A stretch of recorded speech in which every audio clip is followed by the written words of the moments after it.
অতীতে বিএনপির উপর অনেক দোষ দিয়েছেন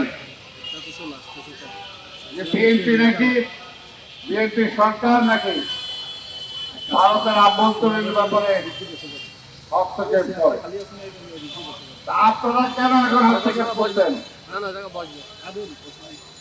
এবং এটা আমরা যেটা বলতে পারি, যেটা আজকের বিষয় না, সব সময় ভারত কোনোভাবেই চায় না যে বাংলাদেশ স্বাধীনভাবে তার নিজের পায়ে দাঁড়াক, বাংলাদেশের অর্থনীতি মজবুত হোক, বাংলাদেশ একটি স্বাধীন রাষ্ট্র হিসাবে সারা বিশ্বে মাথা তুলে দাঁড়াক, সেটা তারা চায় না বলেই আওয়ামী লীগের মতো একটি দলকে তারা সবসময় বাংলাদেশের রাজনীতিতে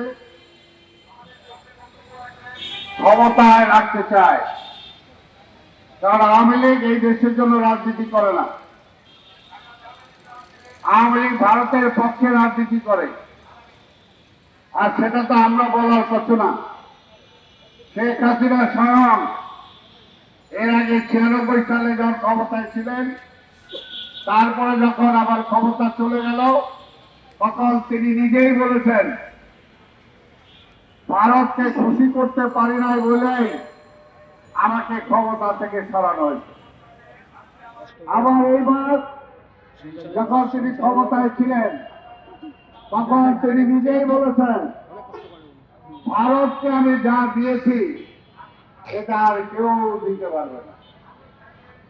তার মানে দেয়ালে সম্পর্কে আজকে একটু টানাটানি হয়েছে বলে ভারত আজকে একটু নাখোশ।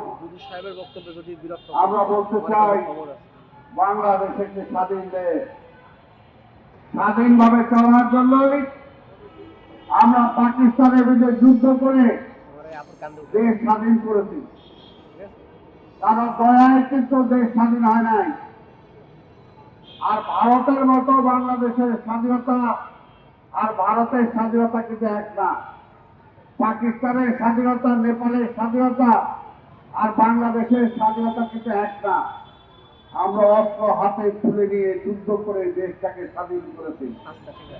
তাই পরিষ্কার বলতে চাই, এখানে যে নাক গলানোর চেষ্টা করেন না কেন, নাকটাকে শেষ পর্যন্ত হারিয়েই কিন্তু পিছুটান আপনাদেরকে দিতে হবে। আমি বক্তব্য দীর্ঘায়িত করতে চাই না। আমরা বিশ্বের শান্তি আসুক এটাই চাই। কিন্তু আজকে ইসরায়েলে যে ঘটনা ঘটেছে, আমরা জানি এই ইসরায়েল এবং ভারতের প্রতিনিধি হিসাবে আওয়ামী লীগ এই দেশে ক্ষমতায় ছিল।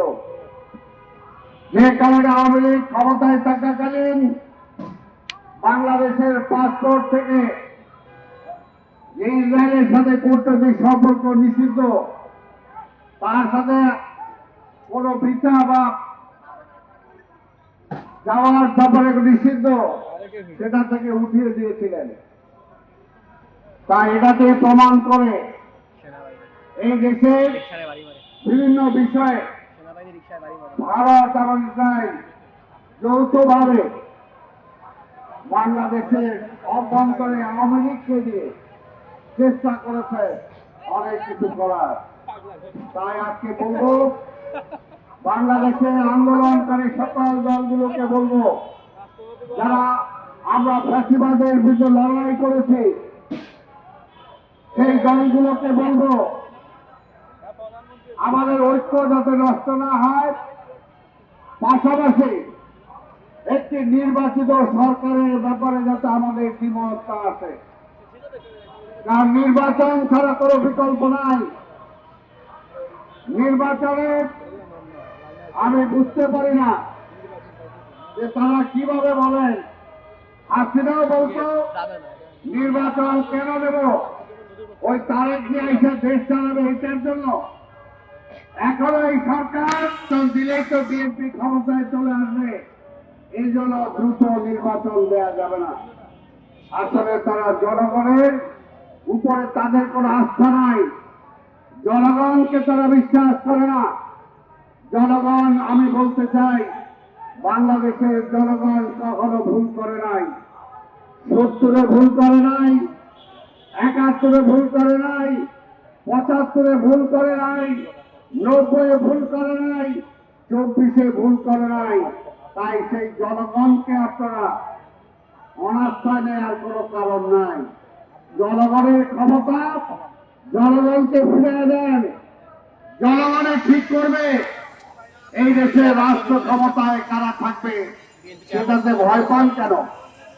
সেটাতে ভয় পান কেন? জনগণ যদি বিএনপির পক্ষে থাকে তাহলে আপনারা মুসলিমেরও কয়েকজন নিজেরাই খালি দেশের ভালো বুঝেন, নিজেরাই গণতন্ত্র ভালো বুঝেন, আর পাবলিক গণতন্ত্র বুঝে না। পাবলিক তার দেশের জন্য ভালো বুঝে না, আপনারা কয়েকজনে ভালো বুঝেন। এটা গণতন্ত্র না, এটা আরেক নতুন করে প্রতিবাদ।